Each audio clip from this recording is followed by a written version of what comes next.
News, ಇದು ನಿಮ್ಮ ಧ್ವನಿ. ನಮಸ್ಕಾರ. ಎಸ್ ನ್ಯೂಸ್ಗೆ ಸ್ವಾಗತ. ನಾನು ಎಸ್ ದೇವೇಂದ್ರಗೌಡ. ಇಂದಿನ ಮುಖ್ಯಾಂಶಗಳು: ಖರೀದಿ ಕೇಂದ್ರದಲ್ಲಿ ಅನ್ಯಾಯ, ಟ್ರ್ಯಾಕ್ಟರ್ನಲ್ಲಿ ಜೋಳ ತುಂಬಿಕೊಂಡು ಪ್ರತಿಭಟನೆ. ಜಮಾಅತೆ ಇಸ್ಲಾಮಿ ಹಿಂದ್ ವತಿಯಿಂದ ಸಾರ್ವಜನಿಕ ಕುರಾನ್ ಪ್ರವಚನದ ಪೂರ್ವಭಾವಿ ಸಭೆ. ಎಂಎಸ್ಪಿ ಅಡಿ ಏಪ್ರಿಲ್ 1ರಿಂದ ಮೇ 31ರವರೆಗೆ ಜೋಳ ಖರೀದಿ. ಮಾರ್ಚ್ 30ರಂದು ವಿಶ್ವ ವಸುನಾಮ ಯುಗಾದಿ ಉತ್ಸವ ಆಚರಣೆ. ನಾಳೆಯಿಂದ SSLC ಪರೀಕ್ಷೆ ಬರೆಯಲಿರುವ 8,96,447 ವಿದ್ಯಾರ್ಥಿಗಳು. ವಾರ್ತೆಗಳ ವಿವರ.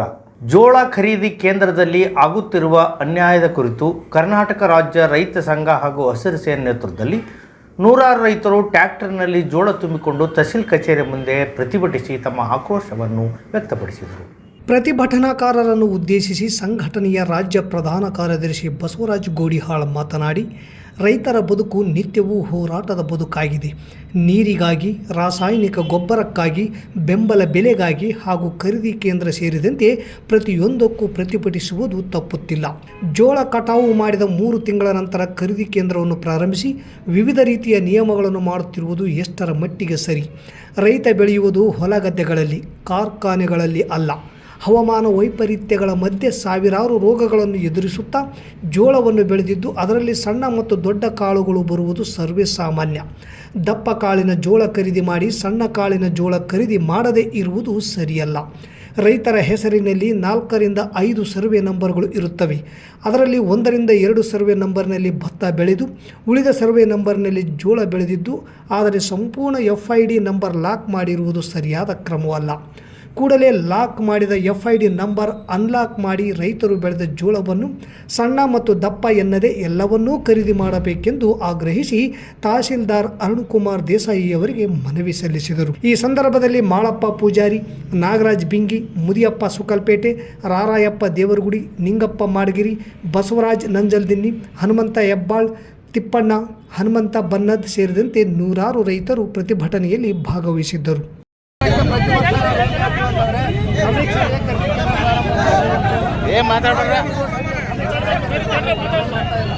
ಜೋಳ ಕಟಾವಾಗಿ 3 ತಿಂಗಳಾಯಿತು, ಇವಾಗ ಪ್ರಾರಂಭ ಮಾಡಿದ್ದೀರಿ. ಆಮೇಲೆ ಇವಾಗ ಏನು ಹೇಳ್ತಾ ಇದ್ರಿ ನೀವು? ಗ್ರೇಡ್ 1 ಬೇಕು, ನಾವು ಗ್ರೇಡ್ 2 ಬೇಕು, ಅದು ಬೇಕು, ಇದು ಬೇಕು ಅಂತ ಹೆಸರಿಡ್ತಾ ಇದ್ದಾರೆ. ನಮಗೆ ಫ್ಯಾಕ್ಟ್ರಿ ಇಲ್ಲ ರೈತರದು. ನಾವು ಹವಾಮಾನ ವೈಪರೀತ್ಯದ ಮಧ್ಯೆ ನಾವು ಜೋಳ ಬೆಳೀತಾ ಇದ್ದೀವಿ. ನಾವು ಸಾವಿರಾರು ರೋಗ ಬರ್ತಾ ಇಲ್ಲ ಜೋಳಕ್ಕೆ, ಸಾವಿರಾರು ವೈರಸ್ಗಳು ಬರ್ತಾ ಇದ್ದಾವೆ. ಅದ್ರ ಜೊತೆಗೆ ನೀರಾವರಿ ಇಲಾಖೆ ಕಣ್ಣ ಮುಚ್ಚಾಲೆ ಆಟ ಐತೆ ನಮಗೆ. ಕೆಳಭಾಗಕ್ಕೆ ಇದುವರೆಗೂ ನೀರು ಮುಟ್ಸೋಕ್ಕಾಗಿಲ್ಲ ಸರ್ಕಾರಕ್ಕೆ. ಅದ್ರ ಜೊತೆಗೆ ಮಳೆ ಯಾವ ಸಂದರ್ಭದಲ್ಲಿ ಬರ್ತೋ ಯಾವ ಸಂದರ್ಭದಲ್ಲಿ ಹೋಗುತ್ತೋ ಗೊತ್ತಿಲ್ಲ. ಹಾಗಾಗಿ ಅದ್ರ ಮಧ್ಯದಲ್ಲಿ ನಾವು ಜೋಳ ಬೆಳೆದಿದ್ದೀವಿ. ಈಗ ಕ್ವಾಲಿಟಿ ಕೆಲವು ರೈತರದ್ದು ಚೆನ್ನಾಗಿದೆ, ಕೆಲವು ರೈತರದ್ದು ಕ್ವಾಲಿಟಿ ಕಡಿಮೆ ಇದೆ. ಹಾಗಾಗಿ ನಾವೇನು ನಿಮ್ಗೆ ಒತ್ತಾಯ ಮಾಡ್ತಾ ಇದ್ದೀವಪ್ಪ ಅಂತಂದರೆ, ರೈತರದ್ದು ಆ ಕ್ವಾಲಿಟಿ ಈ ಕ್ವಾಲಿಟಿ ಅಂತ ಹೆಸರು ಮಾಡಬಾರ್ದು. ಆ ರೈತ ಏನು ತಂದಿರ್ತಾನೆ ಅದನ್ನು ಜೋಳ ತಗೋಬೇಕು ನೀವು. ವೈವಿಧ್ಯಮಯವಾದ ನಮ್ಮ ಭಾರತದಲ್ಲಿ ವಿವಿಧ ಧರ್ಮದ ಸಂದೇಶ ಸಾರುತ್ತಾ ಒಂದು ವೇಳೆ ನಾವುಗಳು ನಮ್ಮ ಧರ್ಮವನ್ನು ಚೆನ್ನಾಗಿ ತಿಳಿದುಕೊಂಡಿದ್ದೇ ಆದರೆ ಯಾವ ಕಾರಣಕ್ಕೂ ಸಹಿತ ಕೋಮುವಾದಿ ಆಗುವುದಕ್ಕೆ ಸಾಧ್ಯವೇ ಇಲ್ಲವೆಂದು ಹೇಳುತ್ತಾ ಸಾರ್ವಜನಿಕ ಕುರಾನ್ ಪ್ರವಚನ ಕುರಿತು ಬಾಬರ್ ಬೇಗ್ ಅವರು ಮಾತನಾಡಿದರು. ಜಮಾಅತೆ ಇಸ್ಲಾಮಿ ಹಿಂದ್ ಸಿಂಧನೂರು ವತಿಯಿಂದ ಸಾರ್ವಜನಿಕ ಕುರಾನ್ ಪ್ರವಚನದ ಪೂರ್ವಭಾವಿ ಸಭೆ ನಡೆಯಿತು. ಸಾರ್ವಜನಿಕ ಕುರಾನ್ ಪ್ರವಚನದ ಸ್ವಾಗತ ಸಮಿತಿಯ ವಿವರಣೆಯನ್ನು ಮೊಹಮ್ಮದ್ ಹುಸೇನ್ ತಿಳಿಸುತ್ತಾ ಇದರಲ್ಲಿ ಧಾರ್ಮಿಕ, ರಾಜಕೀಯ, ಸಮಾಜದ ಮುಖಂಡರುಗಳನ್ನು ಸೇರಿಸಿ ಸ್ವಾಗತ ಸಮಿತಿಯ ರಚಿಸಿದ ಕುರಿತು ಮಾಹಿತಿ ನೀಡಿದರು. ಕಾಜಿ ಜಿಲಾನಿ ಪಾಷಾ ತಮ್ಮ ಸಲಹೆಯನ್ನು ವ್ಯಕ್ತಪಡಿಸುತ್ತಾ ಕಳೆದ ಬಾರಿಯಂತೆ ಈ ಬಾರಿಯೂ ಸಹ ತಮ್ಮೆಲ್ಲರ ಸಹಕಾರದೊಂದಿಗೆ ಈ 3 ದಿನದ ಪ್ರವಚನವನ್ನು ಯಶಸ್ವಿಗೊಳಿಸೋಣ ಎಂದು ಹೇಳಿದರು. ಸಭೆಯ ಅಧ್ಯಕ್ಷರಾದ ಎಸ್ ಶರಣೇಗೌಡ ಮಾತನಾಡುತ್ತಾ, ಇಲ್ಲಿ 2 ಸಾರ್ವಜನಿಕ ಕುರಾನ್ ಪ್ರವಚನದ ಸ್ವಾಗತ ಸಮಿತಿಯ ಅಧ್ಯಕ್ಷತೆಯನ್ನು ಮಾಡಿ ನನ್ನ ಮೇಲೆ ವಿಶ್ವಾಸ ಇಟ್ಟು ಈಗ ಮತ್ತೊಮ್ಮೆ 3ನೇ ಬಾರಿ ಅಧ್ಯಕ್ಷನಾಗಿ ಮಾಡಿದ್ದಾರೆ. ಎಲ್ಲರೂ ಕೂಡ ಇದು ನಮ್ಮ ಪ್ರವಚನ ಅಂತ ತಿಳ್ಕೊಂಡು ಸಿಂಧನೂರಿನ ಘನತೆಯನ್ನು ಎತ್ತಿ ಹಿಡಿಯುವ ಕೆಲಸವಾಗಬೇಕು ಮತ್ತು ನಮ್ಮ ಹಿರಿಯರು, ಮುಖಂಡರು, ವಿವಿಧ ಧರ್ಮದವರು ಎಲ್ಲರೂ ಸಹಕಾರ ನೀಡಬೇಕೆಂದು ಹೇಳಿದರು. ಕಾರ್ಯಕ್ರಮದ ವೇದಿಕೆಯಲ್ಲಿ ಎಸ್ ಶರಣೇಗೌಡ, ಕೆ ಮರಿಯಪ್ಪ, ಮಾಜಿ ಪುರಸಭೆ ಅಧ್ಯಕ್ಷರು, ಜಿಲಾನಿ ಪಾಷಾ ನಗರಸಭೆ ಸದಸ್ಯರು, ಬಾಬರ್ ಪಾಷಾ, ಜಾಫರ್ ಜಾಗೀರ್ದಾರ್, ಮಾಜಿ ನಗರಸಭೆ ಅಧ್ಯಕ್ಷರು, ಶಿವನಗೌಡ ಗೊರೆಬಾಳ್, ಅಲ್ಲಮ ಪ್ರಭು, ಬಾಬರ್ ಬೇಗ್, ಪಂಪಯ್ಯ ಸ್ವಾಮಿ ಸಾಲಿಮಠ್ ಇದ್ದರು.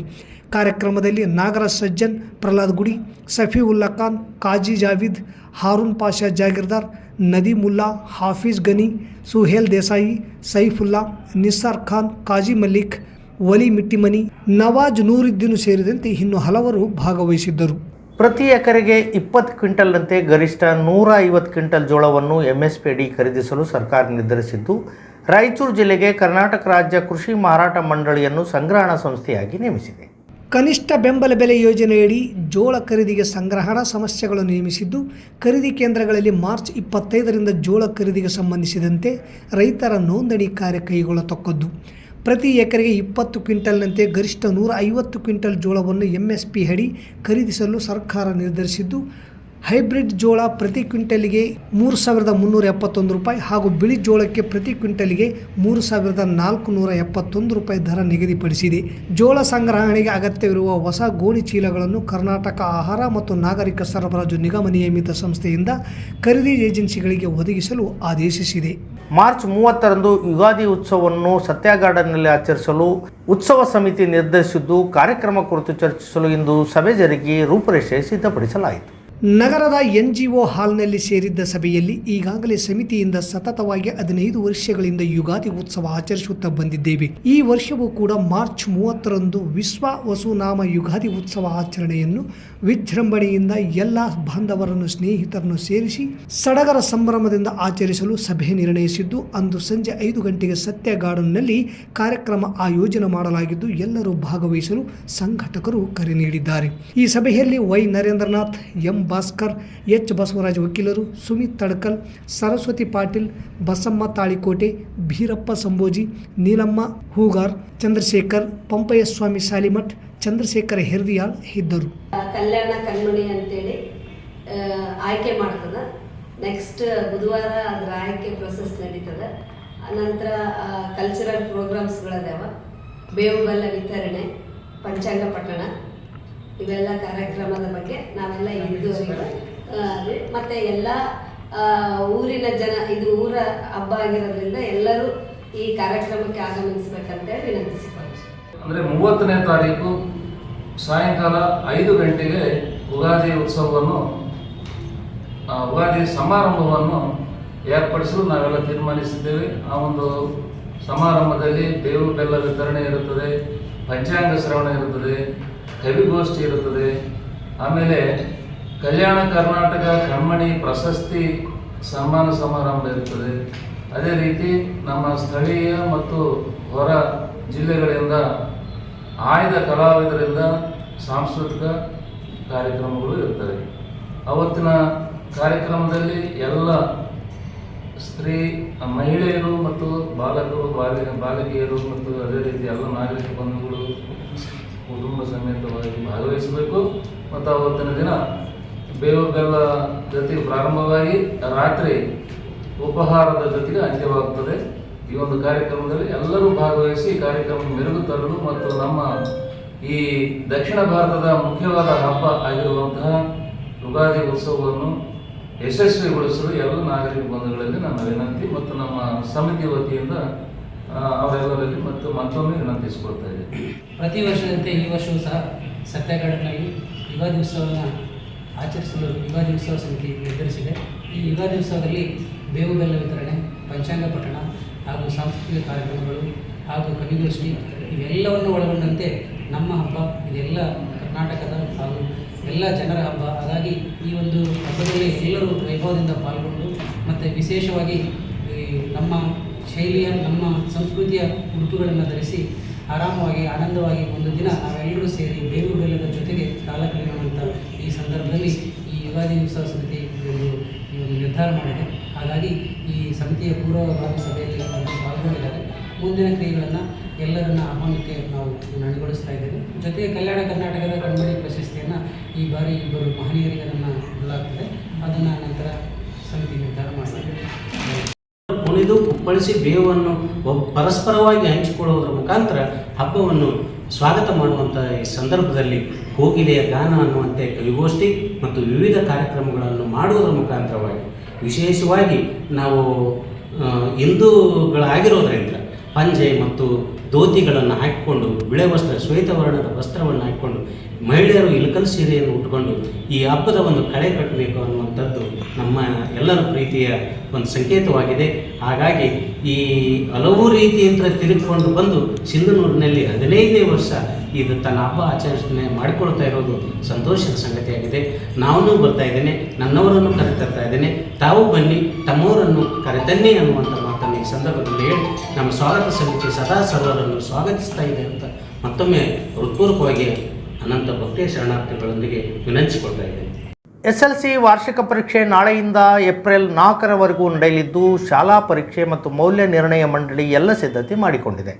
ಪ್ರಸಕ್ತ ಸಾಲಿನಲ್ಲಿ 3,35,468 ಬಾಲಕರು, 3,78,389 ಬಾಲಕಿಯರು ಸೇರಿ ಒಟ್ಟು 8,96,447 ವಿದ್ಯಾರ್ಥಿಗಳು ಪರೀಕ್ಷೆ ಬರೆಯಲಿದ್ದಾರೆ. 2018 ಕೇಂದ್ರಗಳಲ್ಲಿ ಪರೀಕ್ಷೆ ನಡೆಯಲಿವೆ. 2,818 ಸ್ಥಾನಿಕ, ಜಿಲ್ಲಾ ಹಂತದಲ್ಲಿ 410, ತಾಲೂಕು ಹಂತದಲ್ಲಿ 1,662, ವಿಚಕ್ಷಣಾ ದಳವನ್ನು ಪರೀಕ್ಷಾ ಭದ್ರತಾ ದೃಷ್ಟಿಯಿಂದ ನೇಮಿಸಲಾಗಿದೆ. 1,117 ಪ್ರಶ್ನೆ ಪತ್ರಿಕೆ ವಿತರಣಾ ಮಾರ್ಗಗಳನ್ನು ನಿಗದಿ ಮಾಡಲಾಗಿದೆ. ಈ ಬಾರಿ 65,000 ಮೌಲ್ಯಮಾಪಕರು ಮೌಲ್ಯಮಾಪನ ಮಾಡಲಿದ್ದಾರೆ. ಈ ಬಾರಿ ವೆಬ್ ಕಾಸ್ಟಿಂಗ್ ವ್ಯವಸ್ಥೆ ಇರಲಿದ್ದು ಪ್ರತಿ ಜಿಲ್ಲೆಯಲ್ಲೂ ಆಯಾ ಜಿಲ್ಲಾಧಿಕಾರಿಗಳು ಪರೀಕ್ಷಾ ಕೇಂದ್ರಗಳ ಸ್ಥಿತಿಗತಿಗಳನ್ನು ವೀಕ್ಷಿಸಲಿದ್ದಾರೆ. ಪರೀಕ್ಷಾ ಸಮಯದಲ್ಲಿ ಪರೀಕ್ಷಾ ಕೇಂದ್ರಗಳ ಸುತ್ತ 200 ಮೀಟರ್ ಪ್ರದೇಶವನ್ನು ನಿಷೇಧಿತ ಪ್ರದೇಶವೆಂದು ಪರಿಗಣಿಸಿ ಜೆರಾಕ್ಸ್ ಸೆಂಟರ್, ಸೈಬರ್ ಕೇಂದ್ರಗಳನ್ನು ಮುಚ್ಚಲು ಆದೇಶಿಸಲಾಗಿದೆ. ಪರೀಕ್ಷಾ ಕೇಂದ್ರಗಳ ಸುತ್ತಮುತ್ತ ಬಿಗಿ ಪೊಲೀಸ್ ಬಂದೋಬಸ್ತ್ ಮಾಡಲಾಗಿದೆ. ಉತ್ತೀರ್ಣರಾಗಲು 35% ಅಂಕಗಳನ್ನು ನಿಗದಿ ಮಾಡಲಾಗಿದ್ದು, ಕಳೆದ ವರ್ಷ ವೆಬ್ ಕಾಸ್ಟಿಂಗ್ ವ್ಯವಸ್ಥೆ ಜಾರಿ ಮಾಡಿದ್ದರಿಂದ ಫಲಿತಾಂಶದಲ್ಲಿ ಕುಸಿತವಾಗಿತ್ತು. ಈ ಹಿನ್ನೆಲೆಯಲ್ಲಿ ಕನಿಷ್ಠ ಉತ್ತೀರ್ಣ ಅಂಕಗಳನ್ನು 35% 25% ಇಳಿಸಲಾಗಿತ್ತು. ಆದರೆ ಈ ವರ್ಷ ಹಿಂದಿನ ನಿಯಮದಂತೆ 35% ನಿಗದಿ ಮಾಡಲಾಗಿದ್ದು, ವಿದ್ಯಾರ್ಥಿಗಳು ಧೈರ್ಯದಿಂದ ಪರೀಕ್ಷೆ ಎದುರಿಸಲು ಕರ್ನಾಟಕ ಪ್ರೌಢ ಶಿಕ್ಷಣ ಪರೀಕ್ಷಾ ಮಂಡಳಿ ತಿಳಿಸಿದೆ. ಮತ್ತೊಮ್ಮೆ ಮುಖ್ಯಾಂಶಗಳು. ಖರೀದಿ ಕೇಂದ್ರದಲ್ಲಿ ಅನ್ಯಾಯ, ಟ್ರ್ಯಾಕ್ಟರ್ನಲ್ಲಿ ಜೋಳ ತುಂಬಿಕೊಂಡು ಪ್ರತಿಭಟನೆ.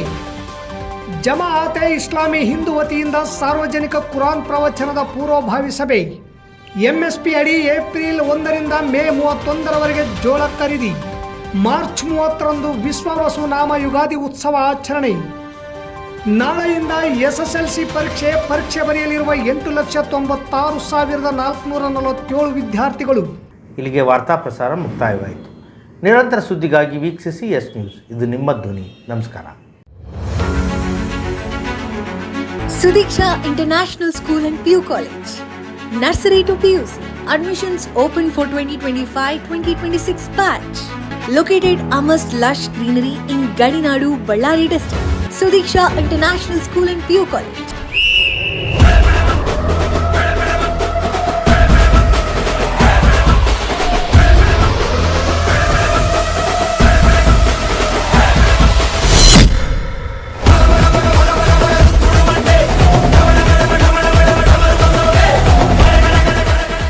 Clean, safe and secure campus. Teacher-student ratio of 1:30 for personalized attention. Activity-based learning with a focus on mutual co-learning. Comprehensive personality development programs. Well-equipped training facilities for skating, horse riding and swimming. Academic excellence. Smart classrooms. Well-equipped library. Dedicated science laboratories. Physics, chemistry, biology and computer labs. Olympiad and foundation classes for competitive exam preparation. Residential facilities. Separate, spacious and secure hostels for boys and girls. Spacious playground for sports and recreation. Safe and reliable transportation facilities. Contact us. Sudiksha International School and PU College. Address: Ibrahimpura, Karchiganuru Road, Siruguppa, Ballari district. Contact number 9019632509 9980322129. Enroll today for a holistic learning experience and all-round development at Sudiksha International School and PU College.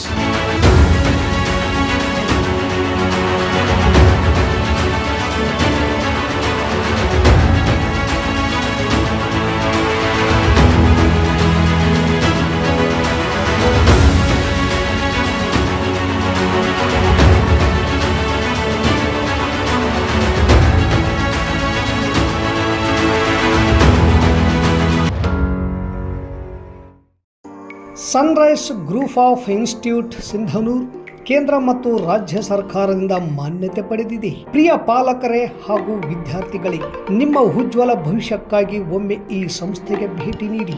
Sunrise college of pharmacy, sunrise school of nursing, sunrise paramedical college Sindhanur.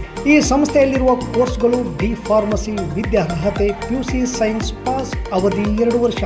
Nursing GNM ವಿದ್ಯಾರ್ಹತೆ ದ್ವಿತೀಯ PUC, ಕಲಾ ಮತ್ತು ವಿಜ್ಞಾನ ವಾಣಿಜ್ಯ, ಅವಧಿ 3 ವರ್ಷ. Paramedical college DMLT DHI ಕೋರ್ಸ್ಗಳು ವಿದ್ಯಾರ್ಹತೆ SSLC ದ್ವಿತೀಯ PUC ವಿಜ್ಞಾನ, ಅವಧಿ 3 ವರ್ಷ.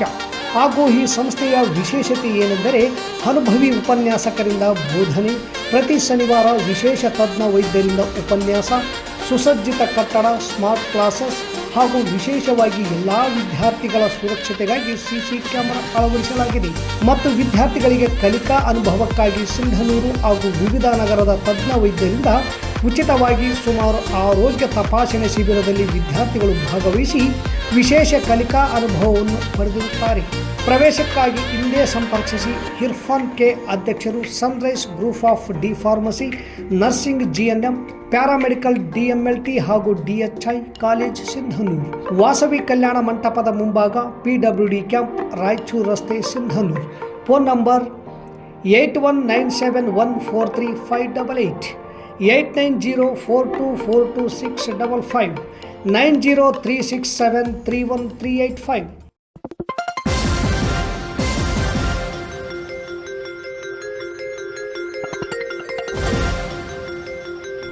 ಎಸ್ ನ್ಯೂಸ್, ಇದು ನಿಮ್ಮ ಧ್ವನಿ.